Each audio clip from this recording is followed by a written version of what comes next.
So thinking about organisations then, what can they do from a systems-based perspective? What approaches can they take to address vicarious trauma?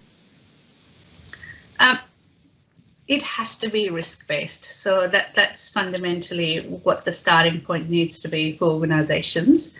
And again, if you think about it from that systems perspective, a very simple way to understand it is thinking about, what can you do before something happens as part of how you set up the job, how the work is actually done. What can you do in that space? So what do you do before to prevent vicarious trauma from happening or exposure to vicarious trauma? Then when it does happen, because these kind of environments, it's inevitable that you will be exposed to secondary trauma. Then when it does happen, how do you manage it? What do you do to actually support people in the moment? So what are some of the strategies that you can give them that make them more effective at managing things in the moment when they do come up? And then you need to have that safety net. So what do you do, if it does impact someone, what's the safety net? And organizations often go to that safety net. So it's really that, let's send someone to EAP or get critical incident support services involved. And while those services are fantastic and really necessary, you shouldn't have primary reliance on those. You should be looking at how do we maximize what we do in that preventative space, and then what do we do when it does come up, as and when it does come up, how do we address it? What kind of things can we put in place? So a good way to look at it is using an employee lifecycle approach.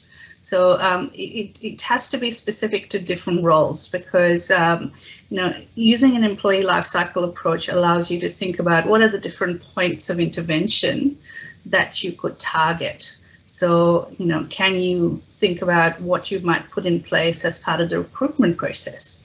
So if history of trauma is an issue, or help-seeking behaviors could be something that as part of recruitment that you're looking for when you're recruiting people in these roles.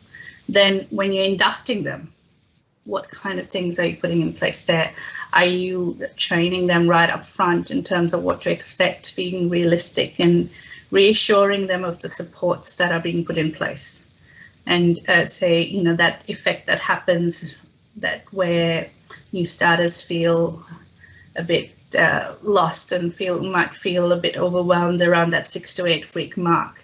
Can you have some form of check-in or intervention there where you allow them and you give them permission to actually talk about the impact that it's having on them? Then how do you train your leaders to actually have these conversations, to support their staff, to be able to manage it themselves, because potentially through supporting their staff, it's vicarious trauma for them as well. So how do you look at that skill building part for leaders as well? So that approach, looking at that employee life cycle approach, can allow you to figure out what those points of intervention are. The other thing to focus on is reducing the potential exposure to trauma.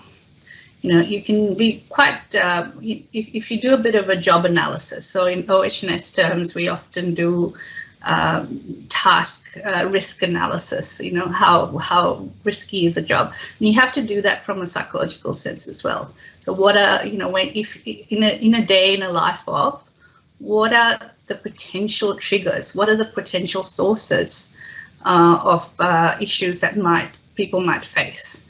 And that allows you to do a bit of an assessment and figure out, can we shift the way the job's done so that the impact is reduced? And I'll give you an example. In courts, with court reporters, they have to record what's going on with the proceedings.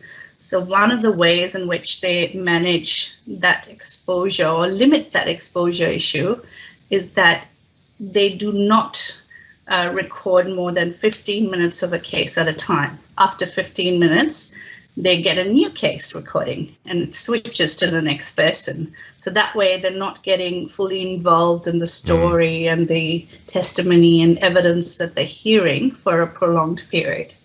So that's a very practical solution you could put in place.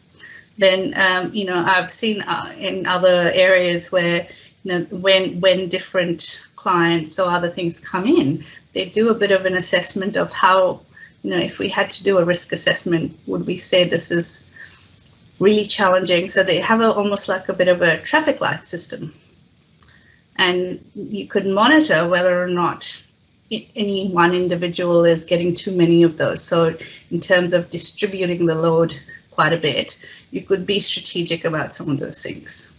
So those things can actually help minimize and make sure that right up front, you're not putting people in a position where they're experiencing this day in, day out.